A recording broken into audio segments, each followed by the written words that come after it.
Hello Genshin crew, thank you for clicking on the video. So today I want to go over these characters, okay? So we'll talk about what are good investments for you, for your account, whether you're a new player or a veteran. And if you stick around afterwards, I can showcase the characters, I can show you what kind of damage that they do, and yeah, just help you make the best decision you can with your primos, okay? So thanks for clicking on the video again. Let's get right to it. We're gonna rip the band-aid off here, okay? My man Aarataki Ito and our beautiful fashion designer Chiori.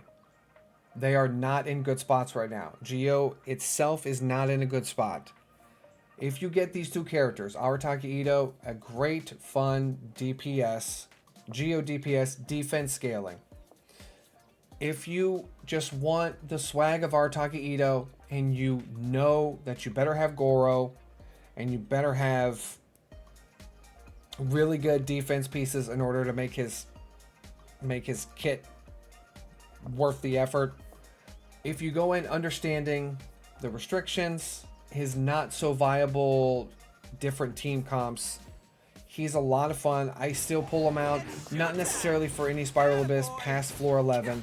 However, I do use him in the overworlds just to have some fun. He's got good combat feel, which I might even show on the screen, or if you stick around afterwards, I will demonstrate. You have to have Goro, and preferably you have to have Goro at least C4 or even C6, okay? There are more busted characters. Hoyoverse has definitely made it a point that the main elements that aren't Geo and Anima are getting a ton of love and a ton of support. So Chiori, kind of the same way. She's a sub DPS. Her kit's kind of weird. She deals with puppets. She kind of does an off-field thing. But again, she's not very strong. Geo's in a weird spot. The teams are fine for Chiori, but you're picking these two characters because you love the swag and you don't care about meta and you don't care about high tier damage, okay? So with that out of the way, let's get to the other ones. Kamisato Ayaka, obviously a wonderful unit. She's a very strong cryo DPS, an insane unit for freeze teams. Okay, so as long as you are okay with the trail, you know, there's some people that kind of complain that the trail makes her movement a little clunky.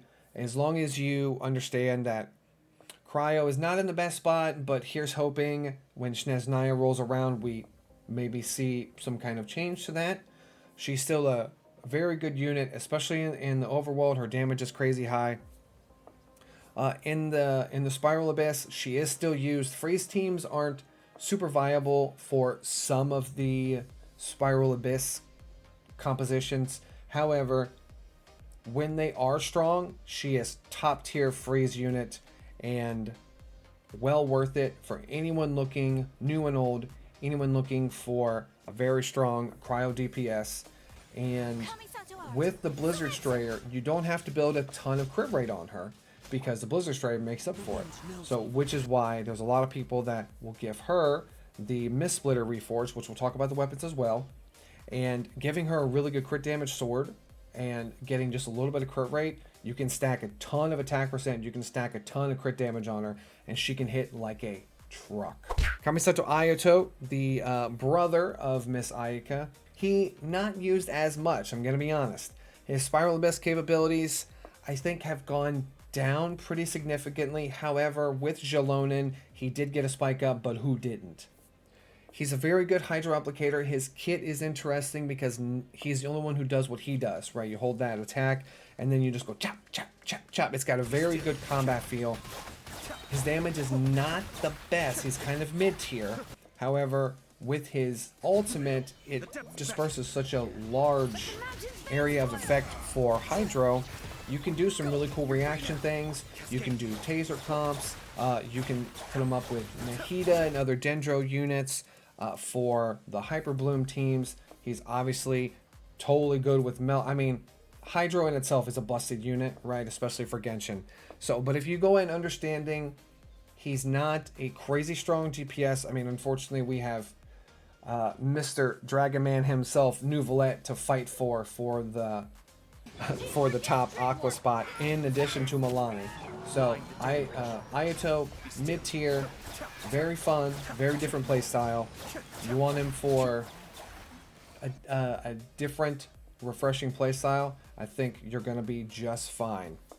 Yoimiya. I love Yoimiya. At first I regretted pulling for her, but she quickly became one of my favorite units. I still use her in the Spiral Abyss for the times that we need a single target. She is very good at single target removal, and especially if you have Fischl, especially C6 Fischl, those two go together. I mean, it's a pyro electro Gatling gun. She is very effective at single target removal, and you don't really use her Q that much. It does a little bit for pyro application, but for the most part you want it because you activate her E and she's just shooting a ton of those red arrows. She can do a lot of damage. You do not need Thundering Pulse, which is the weapon that they pair her with. You do not need Thundering Pulse in order for her to do good damage. Okay, even just the typical Skyward Harp, I believe, is what I have on her. Yep, Skyward Harp. Even just having a Skyward Harp on her, I'm able to have 86 223, and I built that years ago.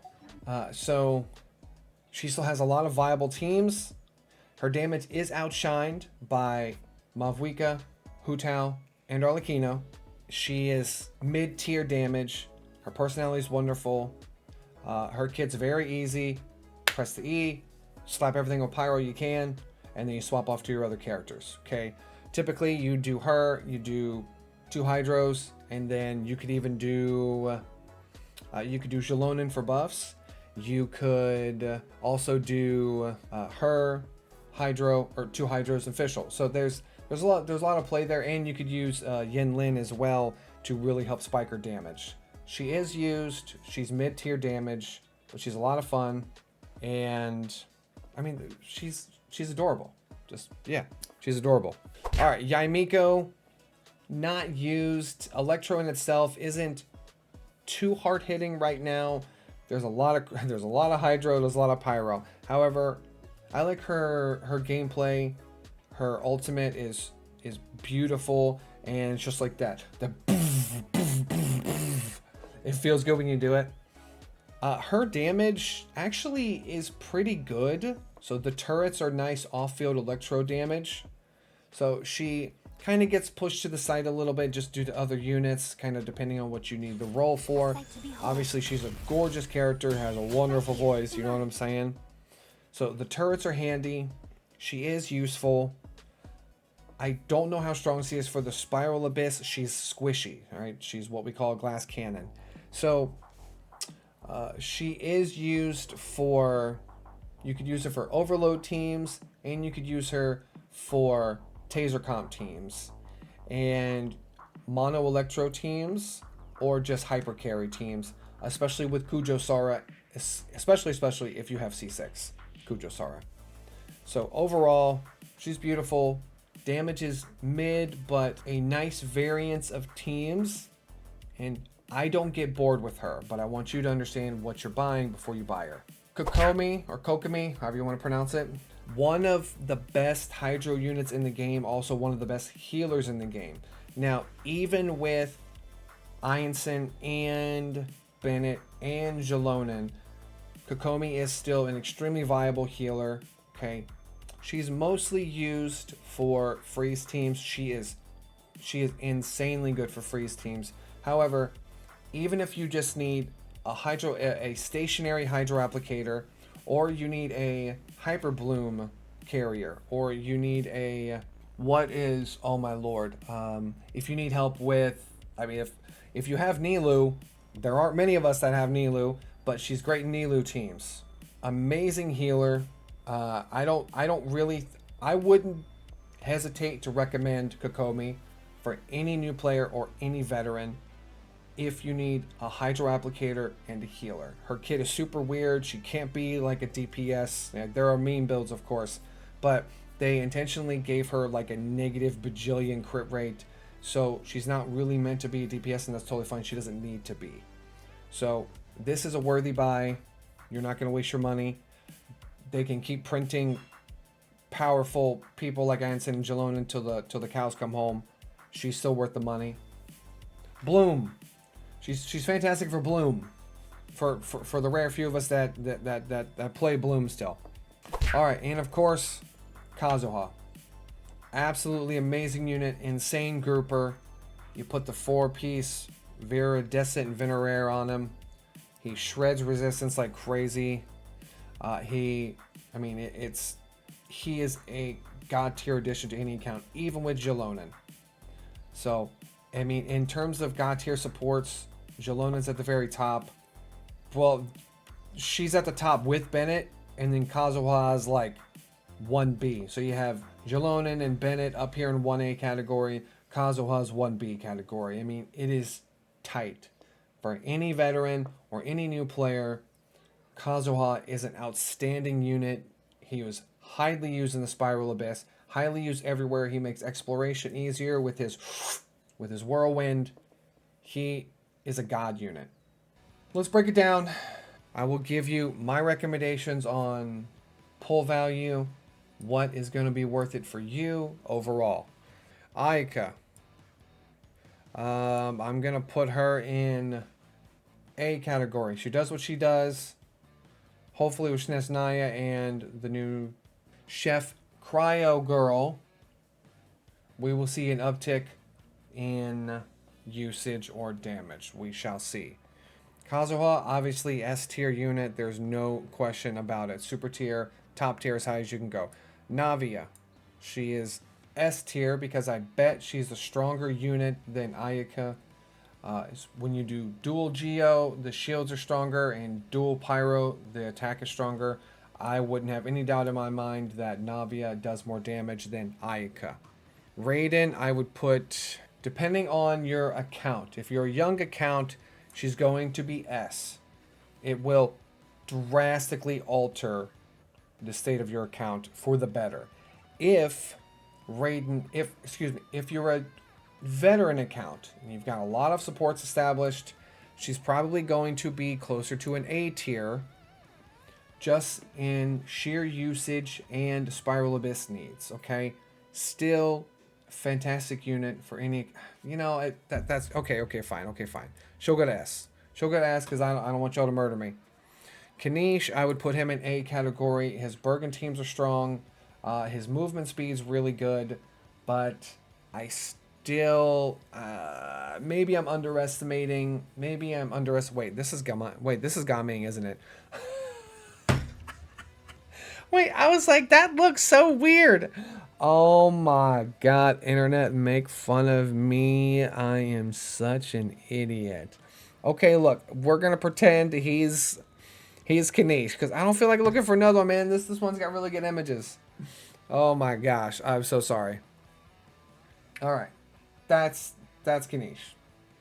However, Dendro is still very good. He's definitely going above Ayaka in terms of usage. But I wouldn't be comfortable putting him in S category. You guys can roast me if I'm wrong. Yae Miko, B category. I'd say pretty comfortable. She's B. Yoimiya's B. Ayato B. She's easy S, maybe even double S. If Jalon is double S, then she's S. Easy peasy. This we're pretending is chiori, C tier. Aarataki Ito, I'm so sorry, he's also in C tier. I mean, it's just Geo is in a rough spot, other than Navia and Jalonen. So there we are. That's what I think. I hope that helps. If you think that helps, you can tell me in the comments below. Now, we can talk about the weapons real quick. All right, so I can make this very easy for you all. Don't bother. Niche cases, not worth it. Mistsplitter Reforged, one of the best swords in the game. That's when you should go for if you need a crit damage sword that drastically increases the damage of a sword user, especially if you have Ayaka. Freedom Sword, you don't need it because you can have the craftable weapon. You can get it to R5 and it does almost the same thing. So I wouldn't worry about that.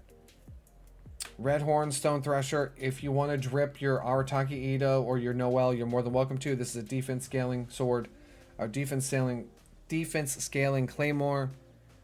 You don't need it. You don't need it. Kagura's Verity, this is for Yae Miko.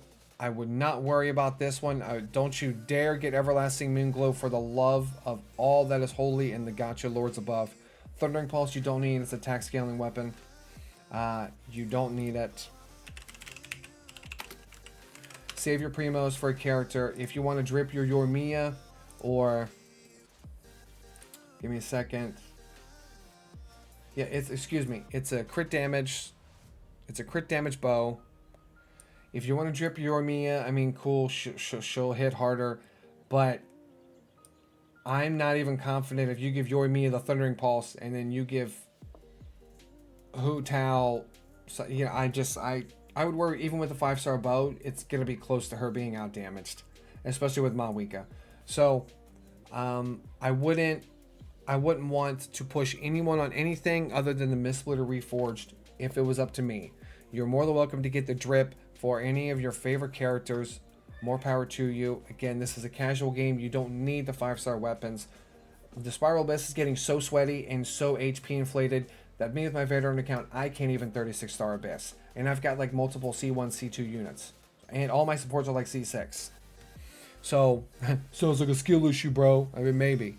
So, but like, I'm not going to get sweaty for like 30 extra primos. I mean, it's just not, it's not worth anyone's time and sanity. So, I hope you guys enjoyed it.